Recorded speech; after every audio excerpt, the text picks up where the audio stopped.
Yikes. I explained Phew-wee.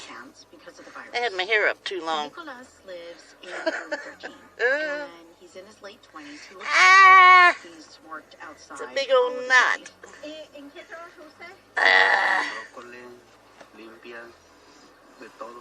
And he tells me really sucks.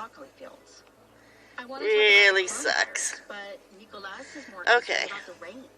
If it rains, I need to turn off the radio. Okay. Ooh, look at all that. Yeah, I'm terrible. I can't help it. I have so much hair. It's ridiculous. It's the only thing I have on my sister. She hasn't got as much hair as me. She's got the body. She's got the money. She's got the life. I got the hair, though. Whoopie-doo. And see, just run my fingers through it. Gets all kinds of... This is... I don't need a pet. I'm my own pet. People talk about pet hair being all over the place in their vans. They don't know the half of it. Okay, so... There, that's better.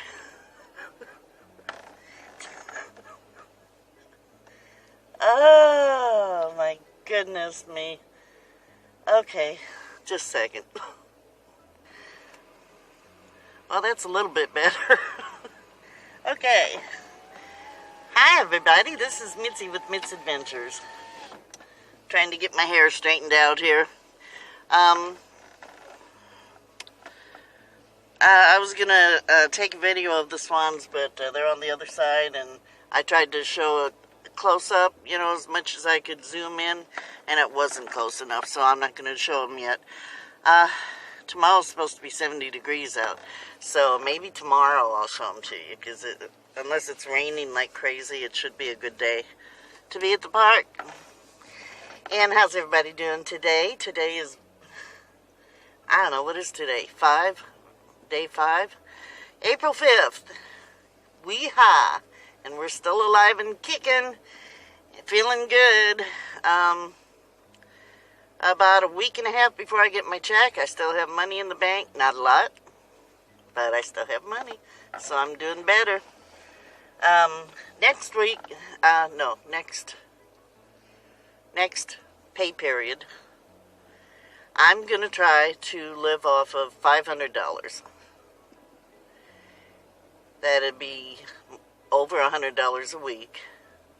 I'm not going to be going anywhere yet because of the virus. I mean, it's slowly, they said there's been a few positive signs, but it's not going to be going fast. You can't speed it up. You can slow it down, but you cannot speed it up.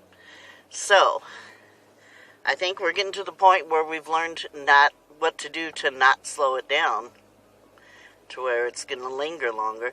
So, that's a good sign. We're almost at the hump, I think. Not quite, I don't think, but we're almost there. So that's a good thing.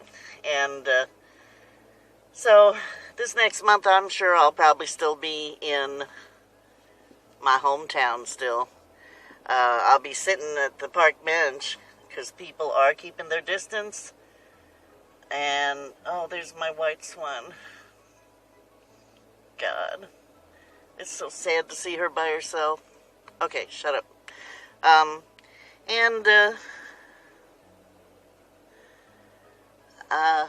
That's the update for today.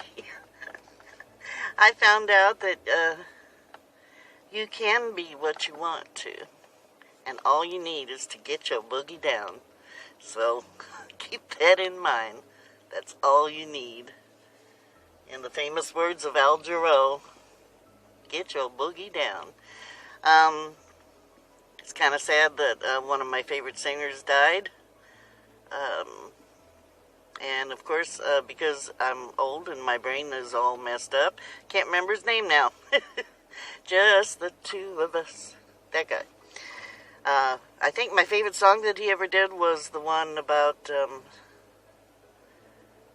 oh my God, my brain is fried. I'm in such a good mood and I don't know why. I have absolutely no reason to be in a good mood, but I have even less reason to be in a bad mood. So this is what I am. I'm happy. I have nothing to say, you know. It's got an M in it, his name. I listened to a biography about him and said that he didn't really even become a famous singer until he was in his 30s.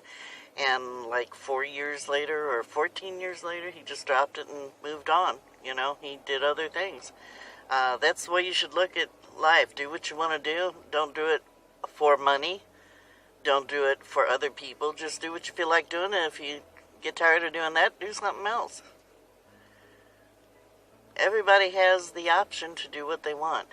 And it's all mental. It's all mental. And I'm not making light of people's situations at all. Or I'm not trying to. If I wanted to, if I was doing exactly what I'm supposed to do, you know, that everybody says to follow the rules and stuff, I never would have done what I've done.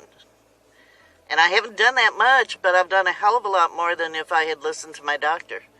I'd probably be, I don't know where I'd be if I'd let him poke a hole in my lungs and do the biopsy and all that stuff. I feel fine.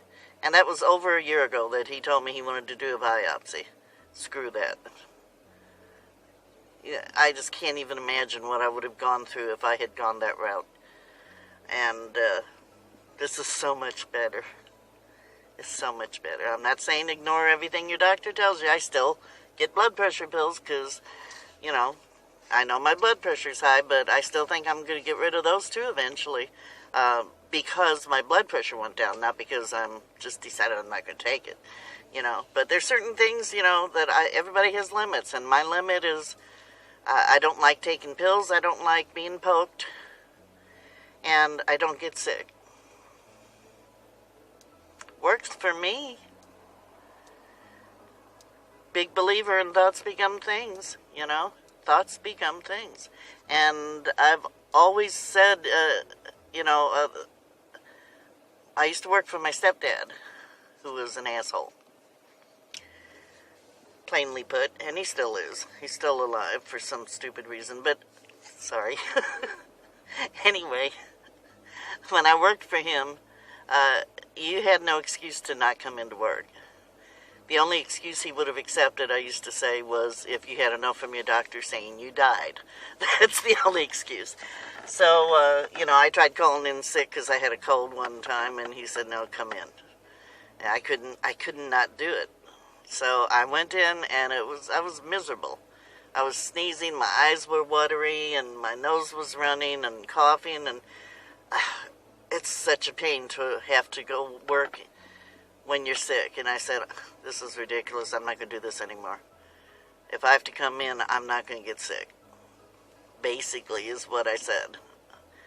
I don't like working sick. He won't let me off, so I can't get sick anymore. And I stopped getting sick. You know, when you're younger, things are much simpler in your brain. You're more apt to do what comes natural. And I guess that I wasn't a lot younger, but I was in my, how old was I?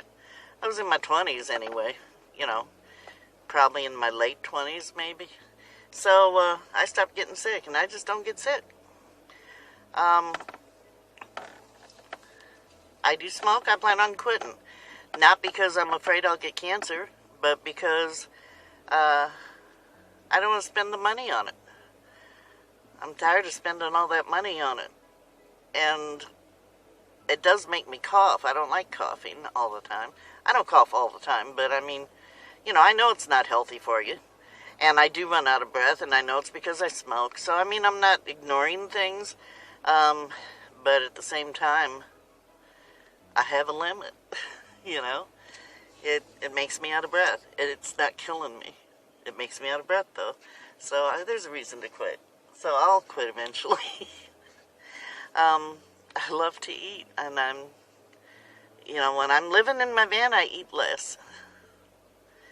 But I haven't been eating a whole lot, and part of my problem with breathing and walking, I know, is because I'm overweight. So I need to work on that too. And I know that I can be what I want to. And all I need is to get my boogie down. So I'm going to get my boogie down. And everybody have a wonderful day. I love you all. I love you, Patty. I love you all. I love you, Patty. And love each other. Be there for each other, especially during this time, you know. I can't be there for my daughter or whoever, but if she needs something, I'm going to do my best to try to help, you know. Keep an eye on your loved ones and keep a check on them. And stay healthy yourself, because I haven't met you yet, and I'm ready to meet you. So stay healthy so I can come meet you. Take care. Talk to you tomorrow. Follow your bliss.